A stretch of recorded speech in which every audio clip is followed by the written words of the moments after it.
మరొకసారి మీ అందరికీ నా హృదయపూర్వకమైన వందనాలు తెలియజేస్తున్నాను. యోహాను రాసిన 3వ పత్రిక 1-2 వాక్యాలు నేను చదువుతాను. పెద్దనైన నేను సత్యమును బట్టి ప్రేమించు ప్రియుడైన గాయునకు శుభమని చెప్పి వ్రాయినది. ప్రియుడా, నీ ఆత్మ వర్ధిల్లుచున్న ప్రకారం నీవు అన్ని విషయములలోనూ వర్ధిల్లుచు సౌఖ్యముగా ఉండవలనని ప్రార్థించుచున్నాను. నీవు సత్యమును అనుసరించి నడుచుకొనుచున్నావు గనుక సహోదరులు వచ్చి నీ సత్య ప్రవర్తన గురించి సాక్ష్యము చెప్పగా విని బహుగా సంతోషించితిని. నా పిల్లలు సత్యమును అనుసరించి నడుచుకొనుచున్నారని వినుట కంటే నాకు ఎక్కువైన సంతోషం లేదు. దేవునికి స్తోత్రం కలుగును గాక.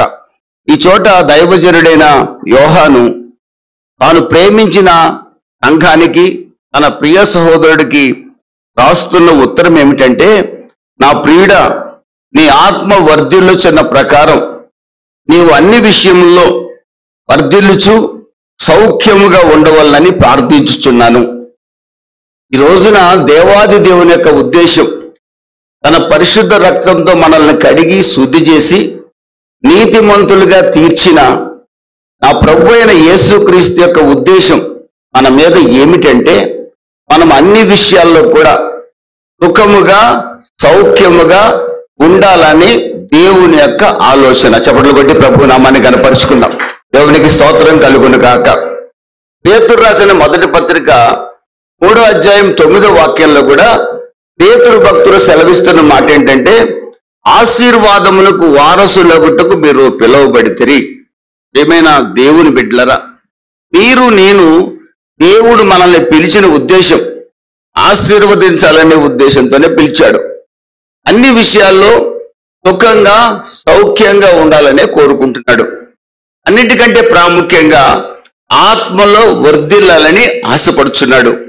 యోహాను భక్తుడు అంటాడు, నా పిల్లలు సత్యమును అనుసరించి నడుచుకొనుచున్నారని వినుట కంటే, నా పిల్లలు బాగుపడుతున్నారని వినటం కంటే, నా పిల్లలు సత్యాన్ని వెంబడిస్తున్నారని వినటం కంటే, నా పిల్లలు అన్ని విషయాల్లో సంతోషంగా ఉన్నారు, ముఖ్యంగా ఆత్మలో వర్ధిల్లుచున్నారు, ప్రార్థనలోను వాక్యంలోను ఉపవసించి ప్రార్థించడంలోను పాటలు పాడే విషయంలో కూడా దేవునికి ఇష్టంగా బతికే విషయంలో నా పిల్లలు సంతోషంగా ఉన్నారంటే నాకు అంతకంటే సంతోషం ఏముంది అంటాడు యోహాను గారు. ఈ రోజున మనం ఆరాధిస్తుండగా ఈ ఆరాధనలో పరిశుద్ధాత్మునిగా మన మధ్య సంచరిస్తున్న దేవుడు, పరము నుండి తొంగి చూస్తున్న దేవుడు మన విషయంలో ఆయన యొక్క ఉద్దేశం ఏంటంటే, మనము సంతోషంగా ఉండటం కంటే దేవుడికి కావాల్సింది మరి ఏమీ లేదు. కొరింథీ సంఘాన్ని అపోస్తలుడైన పౌలు గారు అపోస్తల కార్యాలు 18వ అధ్యాయంలో కొరింథీ ప్రాంతానికి ఆయన వెళ్ళి 1.5 సంవత్సరం అంటే 18 నెలలు ఆ కొరింథీ ప్రాంతంలో స్టే చేసి నివసించి, అపోస్తల కార్యాలు 18వ అధ్యాయం 11వ వాక్య ప్రకారంగా 18 months అక్కడ నివాసం చేసి 51 AD ఆ ప్రాంతంలో సంఘాన్ని స్థాపించి ఆ సంఘాన్ని గురించి ఆయన కలలు కంటున్నాడు. ఆ సంఘం ఆత్మలో వర్ధిల్లాలని ఆయన ఆశపడుచు ఉన్నాడు. ఎఫెస్కి వెళ్ళినా ఎక్కడికి వెళ్ళినా ఆయన ఆ సంఘం కొరకు ప్రార్థన చేస్తూ ఉన్నాడు. 5 సంవత్సరాలు అయిన తర్వాత 56-57 ADలో ఆయనకు కొన్ని వర్తమానాలు ఆ కొరింథీ సంఘాన్ని గురించి వచ్చాయి. ఆ సంఘంలో యూదులు ఉన్నారు, ఆ సంఘంలో అన్యులు కూడా ఉన్నారు. మెజారిటీ అన్యులే ఎక్కువ మంది ఉన్నారు. కొరింథీ అనే పట్టణం భయంకరమైన పాపానికి నిలయమైన పట్టణం. అఫ్రోదితు అనే ఒక దేవత, goddess of sex and love, fertility, దానికి సింబల్గా అక్కడ ఆ పట్టణంలో ఆ దేవత విగ్రహము, టెంపుల్ ఉంది. ఇంచుమించు 12 టెంపుల్స్ కొరింథీ ప్రాంతంలో ఉన్నాయి. సదరన్ గ్రీస్కి రాజధాని కొరింథు.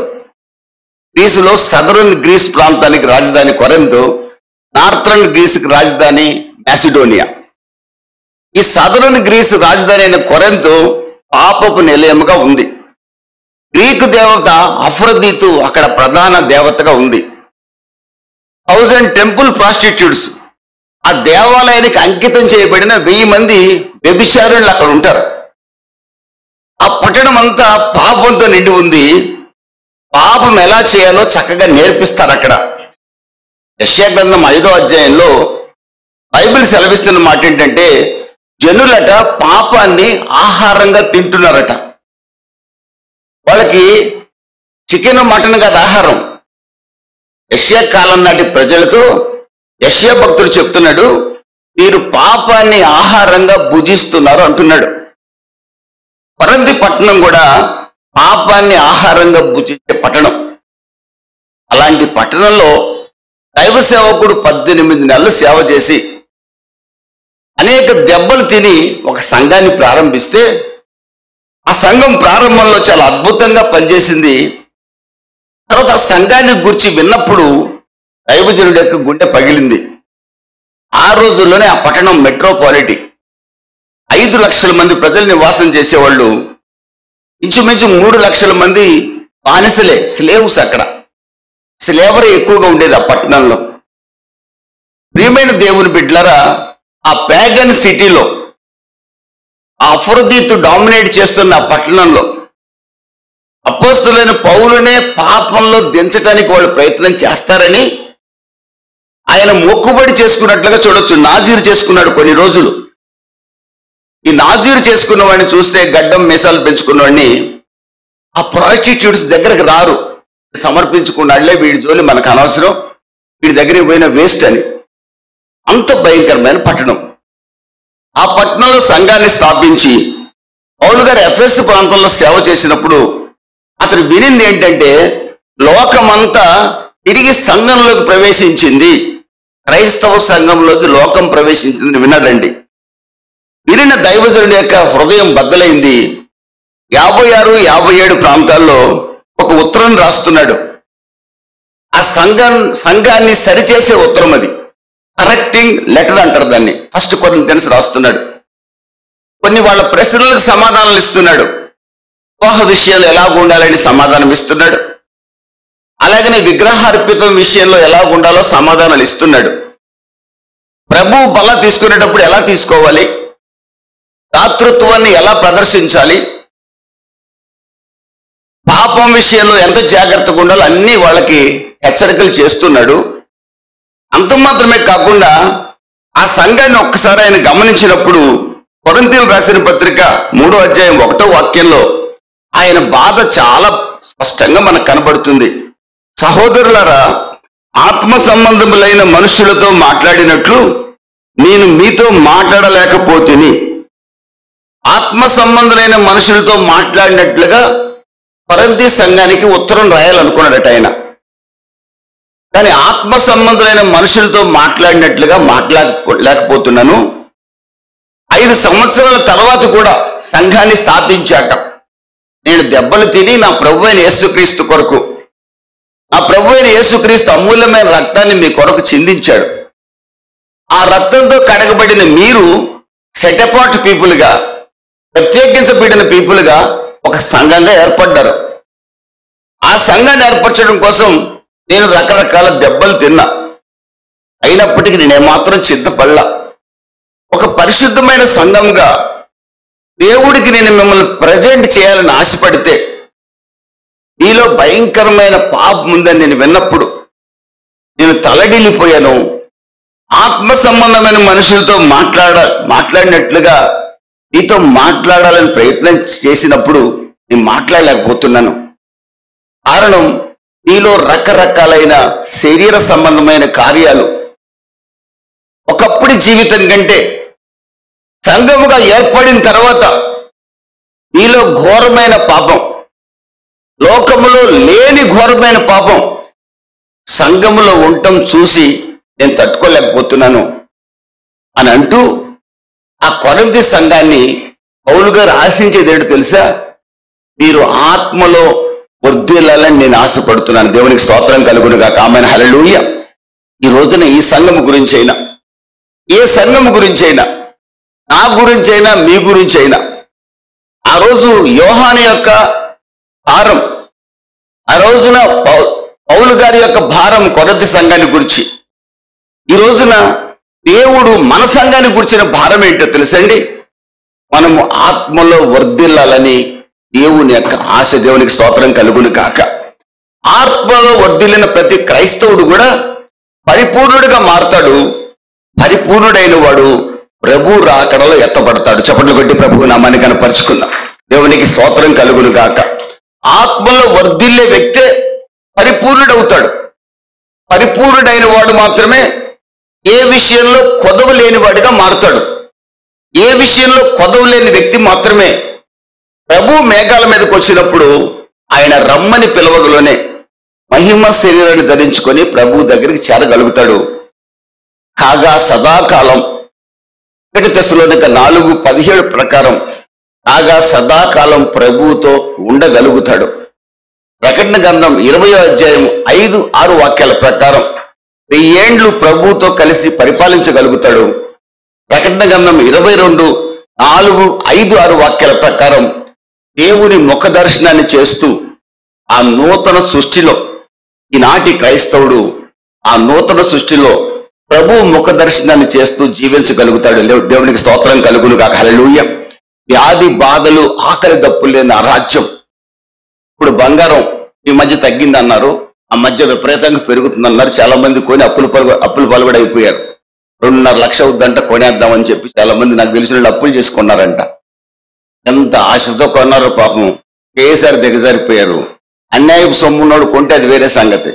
కష్టార్జితాన్ని అప్పు తెచ్చి కొన్నాడు బాధ చూడాలేక. మరి మన క్రైస్తవుల్లో కూడా కొన్నోళ్ళు ఉన్నారు. నాకు తెలిసి చాలా బాధపడ్డాను. ఏమైనా దేవుని బిడ్డలారా, బంగారం అక్కడ అవసరం లేదు. బంగారు వీధుల్లో నడిచి ఆ రాజ్యం. గట్టిగా చప్పట్లు కొట్టి ప్రభు నామాన్ని కనపరుచుకుందాం. దేవునికి స్తోత్రం కలుగును గాక. ఎవరైనా హారం కానీ నెక్లెస్ కానీ చేయించుకోవాలనుకుంటే బంగారాన్ని తవ్వుకోవడానికి ఆ గడ్డపారు ఉండదు, చేయటానికి కంసాలోడు ఉండడు. బంగారం అంతా మన కాళ్ళ కిందే ఉంటది.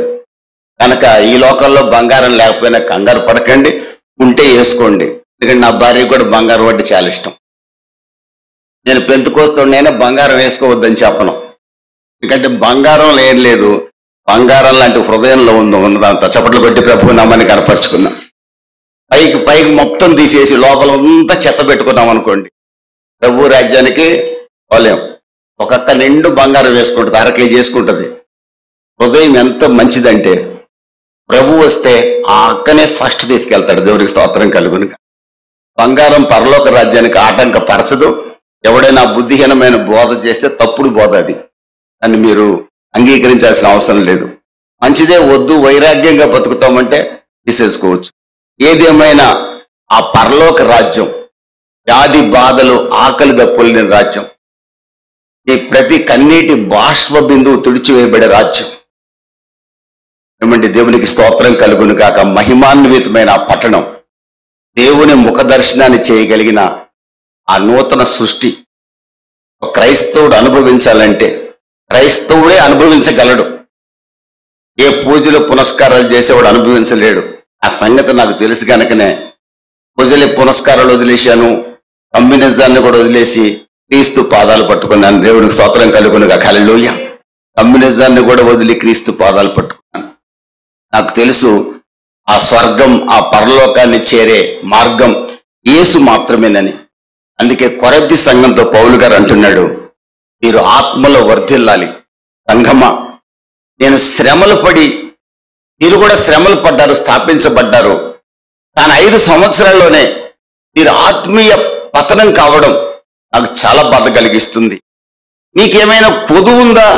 మీరు ఏ విషయంలో కొదువు లేదు మీకు. పౌలు గారే స్వయంగా చెప్తున్నాడు సాక్ష్యం.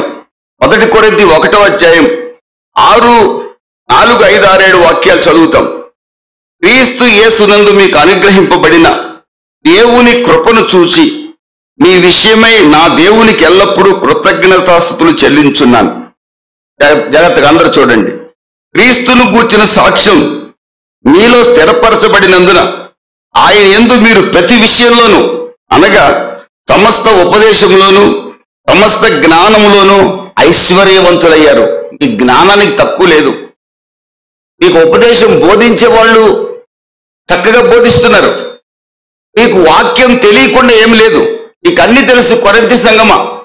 ఈరోజు మనతో కూడా ప్రభు మాట్లాడుతున్నాడు. కనుక ఏ కృపావరమందును లోపము లేక మీరు మన ప్రభు అయిన యేసుక్రీస్తు ప్రత్యక్షత కొరకు ఎదురు చూస్తున్నారు. కొరింథీ సంఘంలో అట ఏ కృపావరానికి లోపం లేదంట.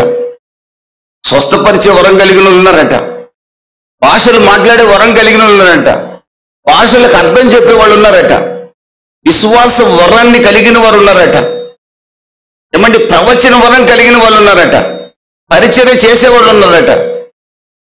వాటిలో అన్ని రకాల కృపా వరాలు కలిగి ఉన్నారు. ఏ కృపావరంలో వాళ్ళకు లోపం లేదంటండి. పైగా వాళ్ళు ప్రభు అయిన యేసుక్రీస్తు వస్తారన్నాడు కదా. యోహాను సువార్త 14:1-2-3 వాక్యాల ప్రకారం, నేను నా తండ్రి ఇంట అనేక నివాసములు కలవు, నేను స్థలము సిద్ధపరచ వెళ్తున్నాను, నేను వస్తాను తీసుకెళ్తాను అన్నాడు కదా. ఆ మాట పట్టుకొని ప్రభు రాకడ కొరకు కూడా ఎదురు చూస్తున్నారంట. అంత మంచి సంఘం. అయితే ఏమైంది? అంత మంచి సంఘంతో పౌలు గారు 3:1 వాక్యంలో, ఆత్మ సంబంధుల్లాగా మీతో మాట్లాడాలనుకున్నాను, మెచ్యూర్డ్ పీపుల్ అనుకున్నాను మిమ్మల్ని, కానీ మీరు ఇంకా ఇమ్మెచ్యూర్ అని, మెచ్యూరిటీ మీకు లేదని నాకు అర్థమైంది అంటున్నాడు.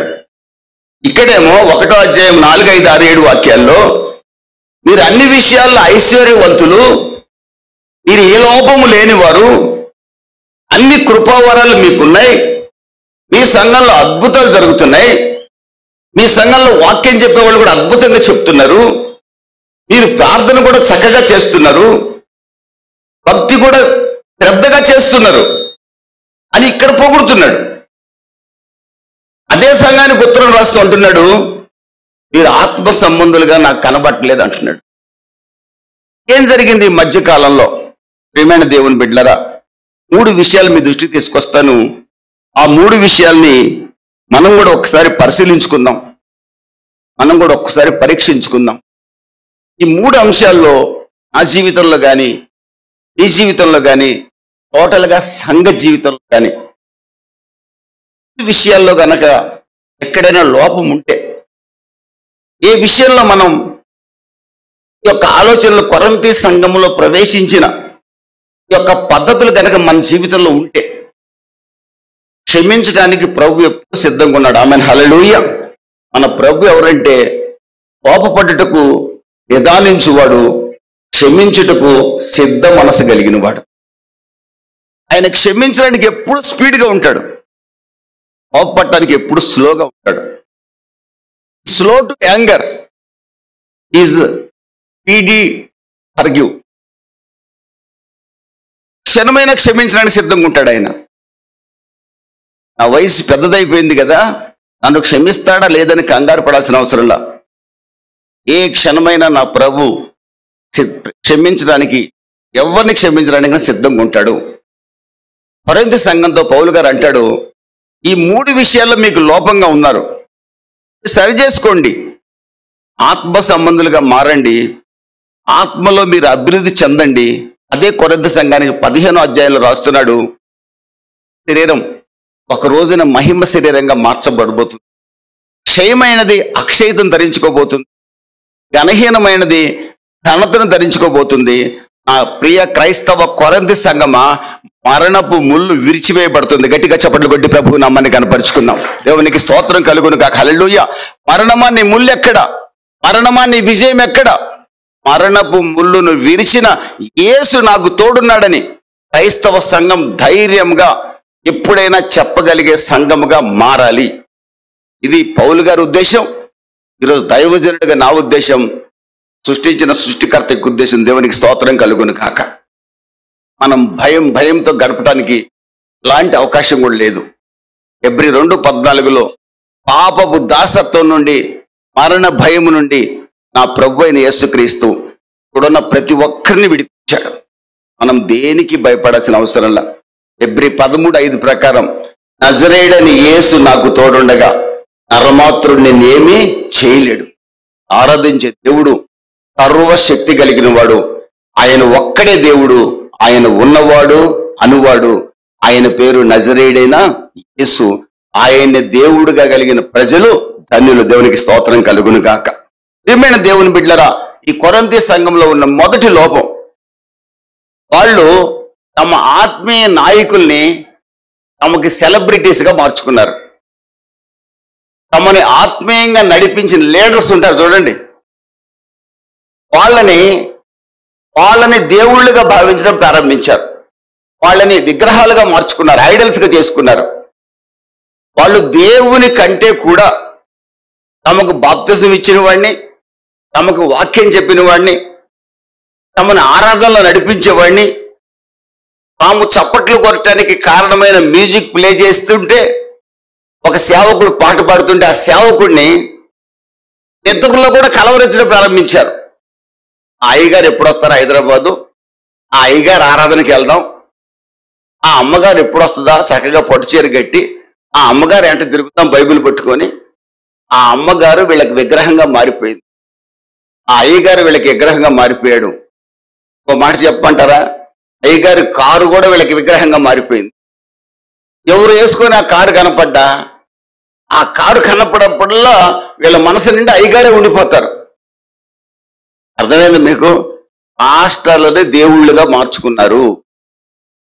రోజు భయంకరమైన కొరింథీ సంఘ పరిస్థితి ముఖ్యంగా ఆంధ్ర తెలంగాణ క్రైస్తవ సంఘాల్లో ఉండటం శోచనీయం, బాధాకరం. సెలబ్రిటీలు అయిపోయారండి, సెలబ్రిటీ అయిపోయారు. సినిమా యాక్టర్ కంటే వీడికి బౌన్సర్లు ఎక్కువైపోయారు. ఎంతమంది బౌన్సర్లు ఉంటే అంత గొప్ప సేవకుడు. గొడుగు పట్టేవాడు ఒకడైతే ఆర్యభత్తలకు ఒక గొడుగు సరిపోద్ది కదండి. ఆర్యభత్తలు ఒక గొడుగు పట్టుకొని నా కొడుకు కోడలు వచ్చారు బయట నుంచి, వర్షం పడుతుంది, చిన్న పిల్లలు కారులో ఉన్నారు. నేను గొడుగు ఎత్తుకొని వెళ్ళి ఇద్దరు ఇంట్లోకి తీసుకొచ్చు. ఆర్యభత్తలు ఒక గొడుగు సరిపోద్ది కదా. భార్యకు ఒక బౌన్సర్ గొడుగు పడుతుంటే భర్తకు ఒక బౌన్సర్ గొడుగు. ఎవరు వీళ్ళు? క్రైస్తవ సంఘాల్లో సేవకులను పిలువబడుతున్నవారు. వాళ్ళను చూసి నమ్మకంగా సేవ చేసే దైవ సేవకులను కూడా విసర్జించి ఈ రోజున సోకాల్డ్ పాస్టర్లు అనబడే వాళ్ళు సెలబ్రిటీగా మారడం పరమేంటి తెలుసండి. పాస్టర్లు ఉన్నట్టు నాకు తెలిసి దాన్ని మీకు పేరు చెప్పకూడదు, వెళ్ళి కలిసినా కలుస్తారు, పెద్ద పెద్ద ప్రమాదం. ఒక శుక్రవారం ఆయన చర్చిలో ప్రార్థన జరుగుతుంది. జనరల్గా నాకు ఎక్కడా ప్రార్థన లేదు, సరదాగా అలాగ వెళ్తా. జనరల్ వెళ్ళను, ఆ రోజు ఎందుకు వెళ్ళా. మాస్టర్ గారు కనపడలా, ఎక్కడికి వెళ్ళాడన్నా, సెలబ్రిటీ మీటింగ్కి వెళ్ళాడంట. మాస్టర్ గారు కూతురుని తీసుకొని సంఘాన్ని వదిలేసి సెలబ్రిటీ పాస్టర్ మీటింగ్ జరుగుతుంటే ఆయన బైబిల్ పెడితే ఏదో జరుగుతుంది, నెత్తి మీద స్వస్థత జరుగుతుందని వెళ్ళాడంట. భయంకరమైన పరిస్థితి ఈరోజు సంఘాల్లో ఉందండి. నా ప్రియ సహోదరి సహోదరుడా, కొరింథీ సంఘం దైవజనుల్ని సెలబ్రిటీలుగా మార్చుకున్నారు. అదే మొదటి కొరింథీ 1:10 వాక్యంలో నా సహోదరులారా, మీలో కలహములు కలవని మిమ్మల్ని గూర్చి క్లోయ ఇంటి వారి వల్ల నాకు తెలియవచ్చును. మీలో ఒకడు నేను పౌలు వాడను, ఒకడు నేను అపోల్లో వాడను, మరి ఒకడు నేను కేఫా వాడను, ఇంకొకడు నేను క్రీస్తు వాడనని చెప్పుకొనిచున్నాడు. వీడెవడో కొద్ది కరెక్ట్ చెప్తున్నాడు. నేను క్రీస్తు వాడనని చెప్పుకుంటున్నాడు అంటున్నాడు. మూడవది మళ్ళీ 3:4 వాక్యంలో ఒకడు నేను పౌలు వాడను, మరి ఒకడు నేను అపోల్లో వాడను అని చెప్పుచున్నప్పుడు మీరు ప్రకృతి సంబంధమైన మనుషులు కారా? మీరు ఆత్మ సంబంధులు ఎలా అవుతారు? మేము ఫలానా సంఘానికి చెందిన వాళ్ళం, ఫలానా ఆయన ఫౌండేషన్ వేసిన సంఘం, యేసుక్రీస్తు ఫౌండేషన్ కాదు, ఇప్పుడు ఫలానా గొప్ప సేవకుడేసిన ఫౌండేషన్ సంఘం మాది. ప్రియమైన దేవుని బిడ్డరా, యేసు పునాది మీద కట్టబడిన సంఘముగా ఎవ్వరు చెప్పుకునేవాళ్ళు లేరు. నేను పౌలు వాడను, నేను అపోల్లో వాడను, నేను ఫలాని వాడను. రకరకాలుగా వాళ్ళు తమ యొక్క ఆత్మీయ సేవకుల్ని గూర్చి చెప్పుకుంటూ పొంగిపోతున్నారు. ఒక రకంగా దేవదూతారాధన చేస్తున్నారు. పౌలు గారు అంటాడు, మేము ఒకళ్ళు నాటారు, ఒకళ్ళు నీళ్లు పోశారు, కానీ ఆత్మీయంగా ఒక వ్యక్తిని అభివృద్ధి చేసేది దేవుడు మాత్రమే. దేవునికి స్తోత్రం కలుగును గాక. రోజున క్రైస్తవ సంఘం తెలుసుకోలేకపోవడం శోచనీయం, బాధాకరం. దేవుడు ఒక్కడు మాత్రమే అభివృద్ధి చేయగలడు. ఏ దైవజనుడు ఎవరిని కూడా వర్ధిల్ల చేయలేడు, అభివృద్ధి చేయలేడు. దేవుడు మాత్రమే వర్ధిల్ల చేయగలడు. ప్రియమైన దేవుని బిడ్డలరా, ఏ సంఘం అయితే ఆత్మీయ నాయకుల్ని దేవుళ్ళుగా భావిస్తుందో, మనుషుల్ని తనకు ఆధారంగా చేసుకొని, శరీరులను తనకు ఆధారంగా చేసుకొని యెహోవా మీద నుంచి మనసు తొలగించుకున్నవాడు ఇర్మియా 17:5 ప్రకారం శాపగ్రస్తుడు.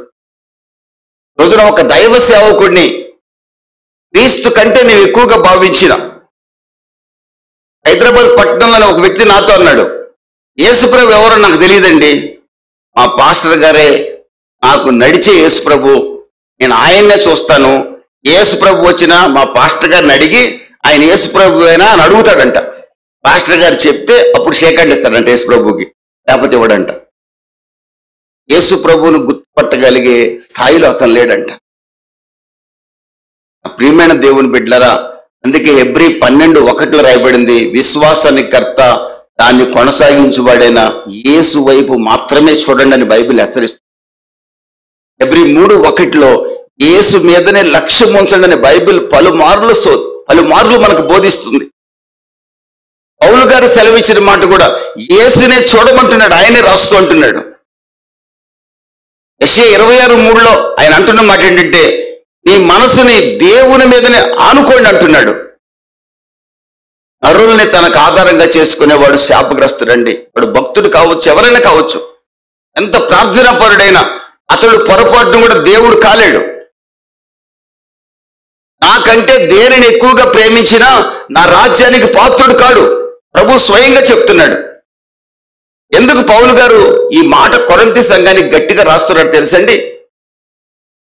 ఎవరైనా, పౌలైనా, కేఫా, పేతురైనా, అపోల్లో, ఫస్ట్ సెంచరీలో గొప్ప స్పీకర్ అయిన అపోల్లోనైనా, కేఫా అంటే పేతురైనా, లేకపోతే నేనైనా నీ కొరకు సిలువ వేయబడ్డామా?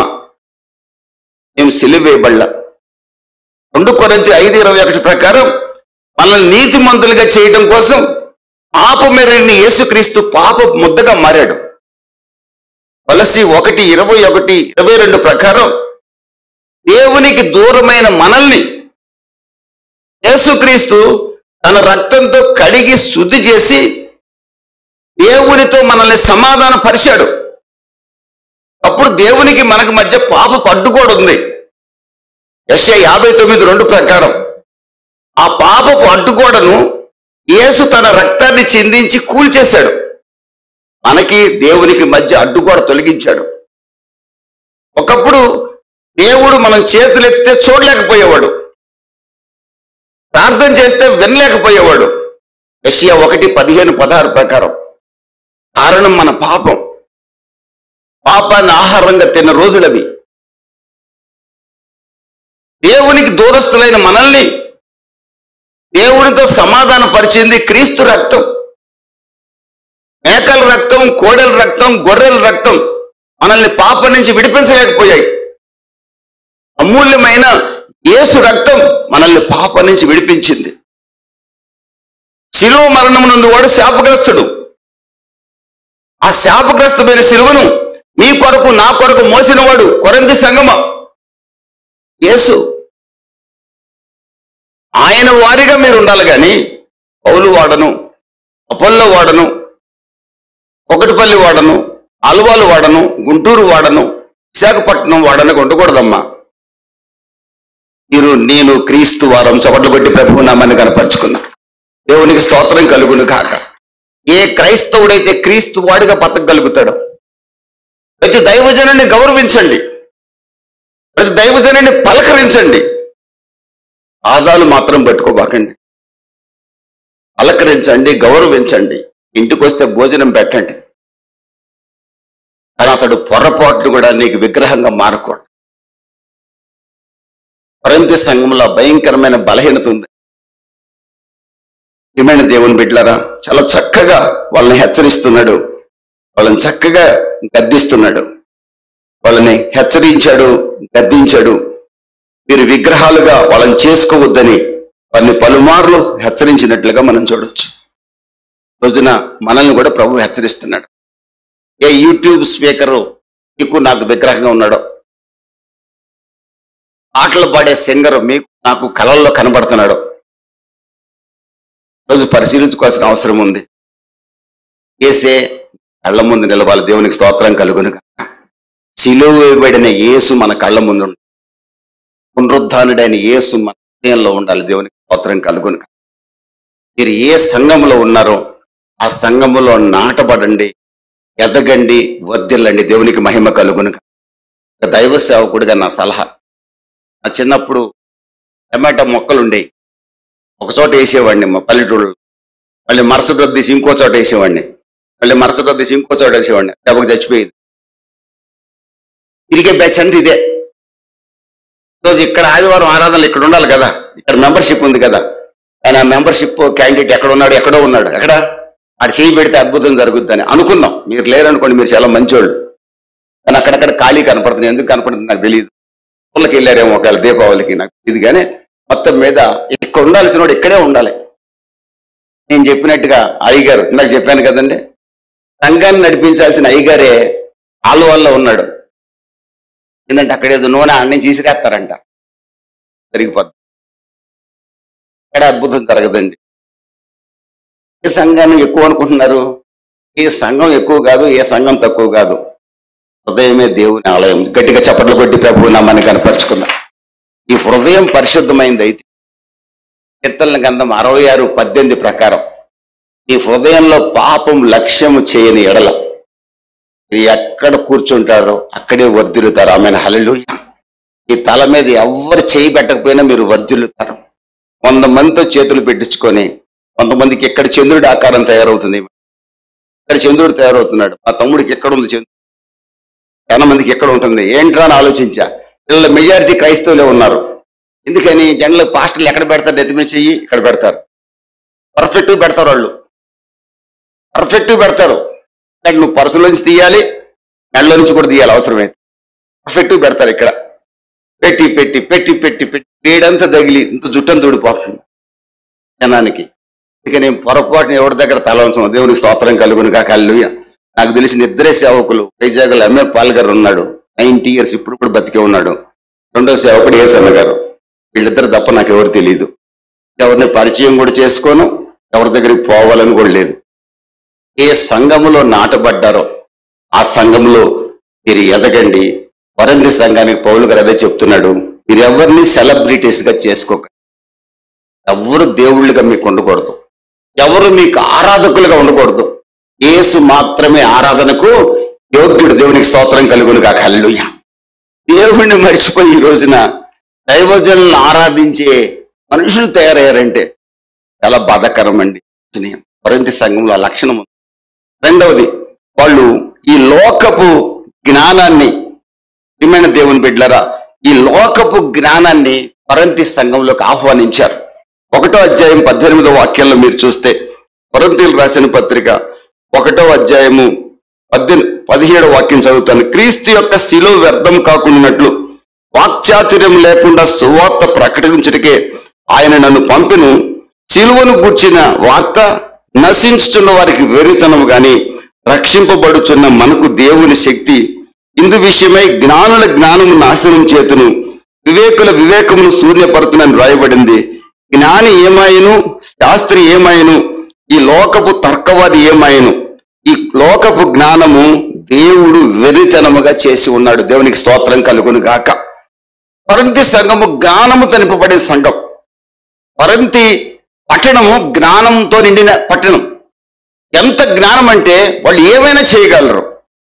మనం ఇప్పుడు కొత్తగా పాట రాసుకున్నాం, ఏమైనా చేయగలడు, ఏదో ఏం మార్చగలడు, ఏదైనా మార్చగలడు, తలరాత కూడా మార్చగలడని. దేవునికి స్తోత్రం కలుగును. మంచిదే. కొరింథీ వాళ్ళకి ఎప్పుడో తెలుసు మేము ఏమైనా చేయగలమని. అంత జ్ఞానం ఉంది వాళ్ళకి. ఆ జ్ఞానాన్ని శిలువ సువార్త వెర్రితనముగా చేయగా, శిలువ సువార్త యొక్క శక్తి కొరింథీ యొక్క లోకపు జ్ఞానాన్ని వెర్రితనంగా మార్చగా, దేవుని శక్తికి ఆకర్షింపబడిన ప్రజలు సంఘముగా ఏర్పడ్డారు. దేవునికి స్తోత్రం కలుగును కాక. ఆమేన్. హల్లెలూయా. ఈ రోజున ఇక్కడ మనమంతా లోకల్లో బతకాల్సిన వాళ్ళం. కానీ ఎవరో చెప్పిన శిలువ సువార్త మిమ్మల్ని నన్ను ఈ సంఘంలోకి నడిపించింది. దేవునికి స్తోత్రం కలుగును గాక. లోక జ్ఞానం గొప్పదా, దేవుని జ్ఞానం గొప్పదా అన్నప్పుడు దేవుని జ్ఞానమే గొప్పది. సిలువను గూర్చిన వార్త నశించిపోబోయే వాళ్ళకి, నరకాగ్నికి వెళ్ళబోయే వాళ్ళకి వెరితనంగా కనబడుతుంది. కానీ పరలోక రాజ్యానికి వారసులు కావాలనుకున్న మనకు దేవుని శక్తిగా మారింది. మనల్ని ఈడ్చుకొచ్చి దేవుని సంఘంలో కూర్చోబెట్టిన దేవునికి స్తోత్రం కలుగును గాక. అలాంటి లోక జ్ఞానాన్ని మరలా కొరంతీయులు తమ సంఘంలో కూడా ప్రవేశపెట్టుకున్నారు. అందుకే ఇక్కడ లోకపు జ్ఞానాన్ని మీరు ఫాలో అవుతున్నారు, దయచేసి మీరు ఫాలో కావద్దు. దైవ జ్ఞానం ఏం చేసింది తెలుసండి? ఘనహీనులైన వారిని ఘనులుగా మార్చింది. ఒకప్పుడు భయంకరమైన పాప ఊబిలో పడి, నా కులాన్ని బట్టి మా ఊర్లో నాకు విలువ ఉన్నా, నా పాపాన్ని బట్టి నన్ను కట్టుకున్న భార్యే ఇలాంటి భర్త దొరకటం నా జీవిత దురదృష్టం అని భావించింది. నన్ను కన్న తల్లిదండ్రులే ఇలాంటి వాడు మాకు పుట్టం మా కర్మని భావించారు. ఏమైనా దేవుని బిడ్డల భయంకరమైన స్థితిలో ఘనహీనుడిగా ఉన్నాను. నేను తృణీకరింపబడిన వాడిగా ఉన్నాను, నీచుడిగా నేనున్నాను. కులం పక్కన పెట్టండి, మతం పక్కన పెట్టండి. ఒక వ్యక్తి యొక్క జీవితాన్ని ఘనత నిర్ణయించేది కులం కాదండి. కులం నిర్ణయిస్తుంది అనుకునేవాడు బుద్ధిహీనుడు. కులం ఒక వ్యక్తి ఘనత నిర్ణయించదండి. ఒక వ్యక్తి యొక్క ఘనత నిర్ణయించేది అతని యొక్క హృదయం. దేవునికి స్తోత్రం కలుగును గాక. హల్లెలూయా. నా పిల్లలు నన్ను చూసి భయపడే రోజులు, నా భార్య నన్ను చూసి దుఃఖపడే రోజులు, నా తల్లిదండ్రులు నన్ను చూసి అసహించుకునే రోజులు, నీచమైన స్థితి నుంచి, ఆ ఘనహీనమైన స్థితి నుంచి, ఆ లోక జ్ఞానంలో ఉన్న ఆ స్థితి నుంచి క్రీస్తు సువార్త శక్తి ఘనహీనుడైన నన్ను రోజున ఘనుడిగా మార్చింది. చప్పట్లు కొట్టి ప్రభు నామాన్ని కనపరుచుకున్నాం. తృణీకరించబడి నన్ను ఘనుడిగా మార్చింది. ఎన్నిక లేని నన్ను ఎన్నికైన వాడిగా చేసింది. రోజు నేను ఎక్కడికి వెళ్ళినా 5 రోజులు దీర్ఘ ప్రయాణంలో ఉన్నాను. రోజు 2 ప్రసంగాలు చేసుకుంటా. 1000 కిలోమీటర్ల ప్రయాణంలో ఎక్కడికి వెళ్ళినా హృదయపూర్వకంగా దేవుని బిడ్డలు నమస్కారం చెప్తుంటే, ఘనహీనుడైన నన్ను ఘనుడిగా చేసిన ప్రభువా నీకు స్తోత్రం అని చెప్పుకోక తప్ప నేనేం చేయగలను చెప్ప. అట్లా తిరిగి నా జీవితంలోకి లోక జ్ఞానాన్ని ప్రవేశింపజేసుకొని నా కులాన్ని బట్టి నేను ఘనుడినని కుల నడక నడిచిన, ప్రసంగం బాగా చేయగలనని ఆలోచనతో గర్వంతో నడిచిన, సాతాను సంబంధమైన కార్యాలు నా జీవితంలోకి మరలా తిరిగి ప్రవేశింపజేసి ఏ పాపాన్ని విడిచిపెట్టానో ఆ పాపాన్ని మరలా నా హృదయంలోకి తెచ్చుకున్నా. ప్రియమైన దేవుని బిడ్డారా, నేను దేవునికి దూరం అయిపోయే అవకాశం ఉంది. నేను ఆత్మలో అభివృద్ధి చెందలేను. తన వాంతికి తిరిగినట్లుగా, పంది బురదలోకి దొర్లినట్లుగా క్రైస్తవుడు మరలా తిరిగి లోకపు జ్ఞానాన్ని తన హృదయంలోకి ఆహ్వానించకూడదు. కొరింథీ సంఘం సిలువను గూర్చిన వార్త అనే శక్తితో బాగుపడింది. మరలా లోక జ్ఞానాన్ని తిరిగి తన సంఘంలోకి తెచ్చుకోవడం ప్రారంభించింది. అందుకే పౌలు గారు అంటున్నాడు, లోక జ్ఞానాన్ని మీ సంఘంలోకి ఆహ్వానించారు, జాగ్రత్త, మీరు ఆత్మలో పతనమైపోయే అవకాశం ఉంది. స్పిరిచువల్ ఇల్నెస్ ఈ సంఘంలో ప్రవేశించే అవకాశం ఉంది. ఈ కొరింథీ సంఘాన్ని హెచ్చరిస్తూ లోక జ్ఞానాన్ని విసర్జించండి, సిలువ శక్తిలో మీరు స్థిరపడండి. దేవునికి స్తోత్రం కలుగును గాక. హల్లెలూయా. ప్రభువు నంది అతిశయించండి. దేనిని బట్టి కూడా మీరు అతిశయించొద్దు. మిమ్మల్ని రక్షించిన ప్రభువుని బట్టి అతిశయించండి. లోక జ్ఞానాన్ని బట్టి మీరు అతిశయించొద్దని 1 కొరింథీ 1:31 ప్రభు హెచ్చరిస్తున్నాడు. ఏమైనా దేవుని బిడ్డలారా, దేవుని జ్ఞానం గొప్ప కార్యాలు చేస్తుందండి. ఈ రోజున దేవుని జ్ఞానాన్ని కనుక మనం కలిగి ఉంటే, యాకోబు రాసిన పత్రిక 4వ అధ్యాయంలో దేవుని జ్ఞానము ఏ క్రైస్తవుడైతే అనుసరిస్తాడో, దేవుని జ్ఞానాన్ని ఏ క్రైస్తవుడైతే వెంబడిస్తాడో, దేవుని జ్ఞానాన్ని ఏ క్రైస్తవుడైతే హృదయంలో ఏర్పరచుకుంటాడో, లోక జ్ఞానం అపవిత్రమైనది, లోక జ్ఞానం మోసకరమైనది, లోక జ్ఞానం రకరకాల విభేదాలు కలిగించేది ఉంటుంది. లోక జ్ఞానంలో ఏ విధంగానైనా సంపాదించాలని ఆలోచన ఉంటుంది. కానీ దేవుని జ్ఞానం చేసే ఒక 4 విషయాలు చాలా స్పష్టంగా మీరు బాగా గుర్తుపెట్టుకోండి. దైవిక జ్ఞానం దేవుని యొక్క విషయాలు అర్థమయ్యేటట్లుగా చేస్తుంది. దేవుని యొక్క విషయాలు అర్థం చేసుకోవాలంటే దైవిక జ్ఞానం మనకు అవసరం. దేవుని జ్ఞానం కలిగిన వాళ్ళు దేవుని విషయాల్లో ఎవరితో కూడా కాంప్రమైజ్ కారు, రాజీ పడరు. క్రీస్తుని నమ్ముకున్నవాడు మనిషిని సంతోషపెట్టడానికి పొరపాటును కూడా ప్రయత్నం చేయడు. గలతీ 1:10 మనుషుల దయ కొరకే నేను గనక ఈ సంఘానికి వస్తే వాక్యం చెప్పడానికి, నేను క్రీస్తు సేవకుడు కావడం వ్యర్థం. క్రీస్తు సేవకుడు కావడం వ్యర్థం. ఏ సేవకుడైనా పులిపీట్ నుంచి మనిషిని సంతోషపెట్టే బోధ చేశాడంటే అతడు దుర్బోధకుడు, అతడు నిజమైన సేవకుడు కాదని గుర్తుపట్టచ్చు. పొరపాటును కూడా లోకంతో రాజీ పట్టడానికి దైవ జ్ఞానం కలిగిన వాళ్ళు ఇష్టపడరు. మరొకటి, దైవ జ్ఞానం కలిగిన వాళ్ళు అతిశయించరు, గర్వపడరు. ప్రతి విషయంలో దీనులుగా ఉంటారు. మీ పాస్టర్ గారి లాగా దీనులుగా ఉంటారు, హంబుల్గా ఉంటారు. ఆ ప్రభు ఏమంటున్నాడు? నేను దీనుడును సాత్వికుడును, ఆ యొద్ద నేర్చుకోండి అంటున్నాడు. దేవుని జ్ఞానం కలిగిన వాళ్ళు యేసుక్రీస్తు యొక్క సహవాసాన్ని నెగ్లెక్ట్ చేయరు. యేసుక్రీస్తు యొక్క సహవాసం ఆదివారం సంఘంలో మనకుంటుంది. మిగిలిన ప్రార్థనలు ఆయా సమయాలు, కానీ ఖచ్చితంగా ఆదివారం సంఘంలో మనం కూడుకుంటాం యేసుక్రీస్తు ఫెలోషిప్ చేయడం కోసం. దేవుని జ్ఞానం కలిగిన వాళ్ళు ఎవరు దీన్ని నిర్లక్ష్యం చేయరండి. వాళ్ళు బాంబే వెళ్తే ఈ టైంలో అక్కడ కూడా చర్చిలో ఉంటారు. వాళ్ళు చర్చిలో లేరు అంటే రకంగా దైవ జ్ఞానాన్ని నిర్లక్ష్యం చేస్తారని అర్థం. ప్రియ సహోదరి సహోదరుడా, దైవిక జ్ఞానం గొప్ప ఆశీర్వాదాలు మన మీదకి తీసుకొస్తుంది. లోక జ్ఞానాన్ని విసర్జిద్దాం, దైవిక జ్ఞానాన్ని కలిగి ఉండమని కొరింథీ సంఘానికి పౌలు గారు ఉత్తరం రాస్తున్నాడు. మన జ్ఞానం ఏంటి? మనం ఒకప్పుడు లోకస్తులమే. మనం ఒకప్పుడు లోక జ్ఞానంతో నిండిన వాళ్ళం. కానీ క్రీస్తు రక్తంతో కడిగి శిలువ సువార్త ప్రకటింపజేసి మనల్ని దేవుని జ్ఞానముతో నింపి సంఘములోకి తీసుకొచ్చాడు. దేవునికి స్తోత్రం కలుగును గాక. ఘనహీనమైన మనల్ని గనులుగా మార్చాడు. గట్టిగా చప్పట్లు కొట్టి ప్రభువు నామమును ఎందుకు గనపరచకూడదు? దేవునికి స్తోత్రం కలుగును గాక. ఎన్నిక లేని మనల్ని ఎన్నిక చేశాడు. చాలా మందికి మాటలు అంటున్నప్పుడు బయట నేను చాలా క్రైస్తవ సంఘాలు చూస్తాను. పల్లెటూళ్ళలోనండి, మాది చిన్న హైదరాబాద్ వచ్చి ఎంత గనులుగా మారామో చూడండి అంటున్నారు నాతో. అది కాదండి ఘనత. ఎందుకు అర్థం చేసుకోవట్లేదు నాకు అర్థం కావట్లా. కులపరమైన ఘనత కాదండి, మతపరమైన ఘనత కాదు, ఆర్థిక సంబంధమైన ఘనత కాదు.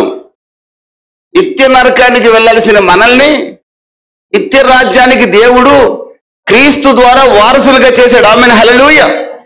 ఇది ఘనత. ఈ ఘనత అండి, ఈ దేవుడిచ్చిన ఘనత. దీన్ని ఆలోచించట్ల మనుషులు. ఎంతసేపటికి మేము పల్లెటూరులో ఎలా బతికామో నీకు తెలుసా అన్నా? రోజు ఈ స్థితిలో ఉన్నామంటే దేవుని కృప మంచిది, అది కృపే కాదన్ను. అది కాదు ఘనత అంటే. అది కాదు ఘనత అంటే. నిత్య నరకాగ్నికి వారసులైన మనల్ని నిత్య రాజ్యానికి వారసులుగా చేసిన యేసుక్రీస్తు యొక్క రక్తం మనల్ని ఘనపరిచింది. దేవునికి స్తోత్రం కలుగును గాక. హల్లెలూయా. ఆ కులం ఈ కులం లేదండి, అందరం నరకానికి వెళ్ళే వాళ్ళమే. అని నా ప్రభు ఘనహీనులైన మనల్ని గనులుగా మార్చి ఇక్కడ కూర్చో. ఆ శిలువ జ్ఞానాన్ని నిర్లక్ష్యం చేయొద్దండి. ఆ శిలువ జ్ఞానాన్ని కడ వరకు మనం వెంబడించాలని కొరింథీ సంఘానికి పౌలు గారు చెప్తున్నాడు. మనకు కూడా మూడవది, వాళ్ళకున్న మరొక లక్షణం ఏంటో తెలుసండి? ఆ ప్యాగన్ కల్చర్లో వాళ్ళు ఉన్నారు కనుక, ఆ అన్య ఆచారాలు పద్ధతుల్లో ఆ పట్టణం ఉంది కనుక, అక్కడ రకరకాల టెంపుల్స్ విగ్రహాలు ఉన్నాయి కనుక తిరిగి దేవుని కృపనట వాళ్ళు నిరర్ధకం చేయడం ప్రారంభించారట. దేవుని కృపను నిరర్ధకం చేయడం ప్రారంభించారు. 2 కొరింథీయులు 6:1 రాస్తాడు, మీరు దేవుని కృపను నిరర్ధకం చేయొద్దు అంటాడు. దేవుని కృపను నిరర్ధకం చేయడం అంటే అర్థం ఏంటంటే, ఒక బోధ తయారైందట అక్కడ. ఏమని? దేవుడు మిమ్మల్ని క్షమించాడు కాబట్టి వన్స్ ఫర్గివెన్ ఆల్వేస్ ఫర్గివెన్. ఒక్కసారి క్షమించబడ్డారంటే మీరు ఎప్పటికీ క్షమించబడిన వాళ్ళే. మీరు ఏమైనా చేయొచ్చు, దేవుడు ఎప్పటికప్పుడు మిమ్మల్ని క్షమించేస్తాడు. అమూల్యమైన శిలువ రక్తాన్ని ఒకసారి మీ కొరకు చిందించాడు కాబట్టి ఇక మీరు ఏ తప్పులు చేసినా ఆల్రెడీ మీరు ఫర్గివెన్ పీపుల్ కనుక ఇక మీకు శిక్ష లేదు అని చెప్పడం ప్రారంభించారట. రక్షింపబడిన వ్యక్తి పాపాన్ని చేయడానికి కూడా వాళ్ళ బోధ ఉపయోగపడింది. అంటే కృపను నిరర్థకం చేయడం ప్రారంభించారు. ప్రియమైన దేవుని బిడ్డలారా, దేవుడు ఒక్కసారి క్షమించాడు, మనం ఏ ఘోరాలు చేసినా క్షమిస్తూనే ఉంటాడని కాదు అర్థం. క్షమించబడిన మనం పరిశుద్ధత నుండి అతి పరిశుద్ధతలోకి ప్రవేశించాలి. దేవునికి స్తోత్రం కలుగును గాక. హల్లెలూయా. పాపాన్ని విడిచిపెట్టిన మనం మరలా ఆ పాపాన్ని చేసేవారిగా మనం ఉండకూడదు. ఒక్కసారి పాపాన్ని విడిచిపెట్టి మరలా తిరిగి పాపాన్ని చేసేవారిగా మనం ఉండకూడదు. కానీ కొరింథీ సంఘంలో వచ్చిన బోధ ఏంటి తెలుసండి? ఒక్కసారి దేవుడు క్షమించాడు కదా, ఫర్దర్గా కూడా మిమ్మల్ని క్షమిస్తూనే ఉంటాడు, మీరు ఏమైనా చేయొచ్చు అనే ఒక బోధన తీసుకొచ్చారు. అందుకే పౌలు గారు 6వ అధ్యాయం 9వ వాక్యంలో రాస్తాడు. అక్కడ రాయబడిన మాట ఒకసారి మొదటి పత్రిక 6వ అధ్యాయం 9వ వాక్యంలో ఒకసారి మీరు చూడండి. 6వ అధ్యాయం 9వ వాక్యం. అన్యాయస్తులు దేవుని రాజ్యములకు వారసులు కానేరనని మీకు తెలియదా? మోసపోకుడి, జారులైనను విగ్రహారాధికులైనను వ్యభిచారులైనను ఆడంగితనం గలవారైనను పురుష సంయోగులైనను దొంగలైనను లోబులైనను త్రాగుబోతులైనను దోషకులైనను దోచుకుని వారైనను దేవుని రాజ్యమునకు వారసులు కాలేరు. మీలో కొందరు అట్టివార ఇంటిని, కానీ యేసు కృప వల్ల కొంతమంది రక్షింపబడ్డారు, కానీ మరలా అందులోనే కొనసాగుచున్నారు. ఇది పౌలు గారి బాధ కొరింథీ సంఘాన్ని గురించి. ప్రభువైన యేసుక్రీస్తు నమ్ముకొని కూడా 1 కొరింథీ 3:16లో ఈ దేహము దేవుని ఆలయం, దేవుని ఆత్మ మనలో నివసిస్తున్నాడని తెలిసి కూడా తిరిగి ఈ దేహాన్ని అపవిత్రతకు అప్పగించుకుంటున్న కొరింథీ సంఘం. డిఫైలింగ్ దేర్ బాడీస్, వాళ్ళ దేహాలను అపవిత్రపరుచుకుంటున్నారు. సజీవ యాగంగా దేవునికి ఒకసారి అప్పగించుకున్న శరీరాలను తిరిగి అపవిత్రపరుచుకుంటున్నారు. కారణం బయట జరుగుతుంది ఏదో, లోపల కూడా అదే జరుగుతుంది. అదే కొరింథీ నేను ఇక్కడ చెప్పలేను, కానీ మీరు చదువుకుంటే లోకంలో లేని ఘోర పాపం కొరింథీ సంఘంలో ఉందని పౌలు గారు రాస్తున్నాడు. 5-6 అధ్యాయంలో మీరు చూస్తే 5వ అధ్యాయంలో మీరు లోకములో లేని ఘోర పాపం కొరింథీ సంఘంలో ఉండటం పౌలు గారు గమనించాడండి. లోకంలో కూడా కనపడదే ఇంత ఘోర పాపం సంఘంలో కనపడుతుందని వేదన చెందాడు. ఆ ప్రియ సహోదరి సహోదరుడా, కొరింథీ సంఘాన్ని పౌలు గారు పాపం విషయమే ఖండించినట్లుగా చూడొచ్చు. దేవుని వాక్యం మనల్ని కూడా ఖండిస్తుంది, నన్ను కూడా ఖండిస్తుంది. కొలస్సీ 3:1-2 వాక్యాల ప్రకారం శరీర కార్యాలను మనం చంపివేసేవారిగా ఉండాలి, పైన వాటిని వెతికేవారిగా మనం ఉండాలి.